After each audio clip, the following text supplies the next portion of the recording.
طالبان وايي پوځ مو په ډېرېدو دی. پاکستان د بې ځایه تورونه نه لګوي. جزئیات هم دلته وګورئ او چینل سبسکرایب کړئ. طالبان وايي پاکستان د پر موږ د الزامونو پر ځای خپل امنیتي کمزورۍ باندې توجه وکړي. د دفاع وزارت لوی درستیز قاری فصیح الدین په یوه خبري غونډه کې د پاکستاني چارواکو الزامونو ته په ځواب کې وویل چې یاد هیواد د خپل کمزوري نه پټوي، د دې پر ځای چې خپل داخلي مشکلات حل کړي پر افغان حکومت ملامتي اچوي چې دا موږ ته د منلو نه دی.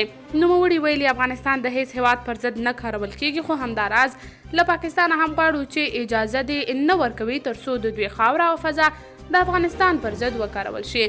راتلونکی کال به د ملي اردو شمیر 180,000 ته ورسیږي. د ملي دفاع وزارت چارواکو ملت ته د دولت حساب ورکولو پروګرام کې ویل چې تر دې دمه شاوخوا 150,000 سرتیري ملي اردو ته جذب شوي او ټاکل شوې ده چې دغه شمیر د راتلونکي کال تر پایه پورې 180,000 کسانو ته ورسیږي.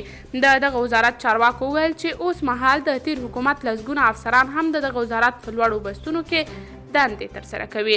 دوی دغه راز وویل دفاع وزارت توانېدلی چې شاوخوا 50,000 نظامي وسایط چې زغروال ټانګونه هم پکې شامل دي بیرته ترمیم. د چارواکو په وینا په کابل، بلخ، ننګرهار او غزني کې د ملي دفاع وزارت په ملکیتونو کې جوړو شویو هټیو ته د کرایي کتابچې ویشل شوي چې له درکه یې څه د پاسه 18 میلیونه افغانۍ عواید راټول او د دولت خزانې ته سپارل شوي دي.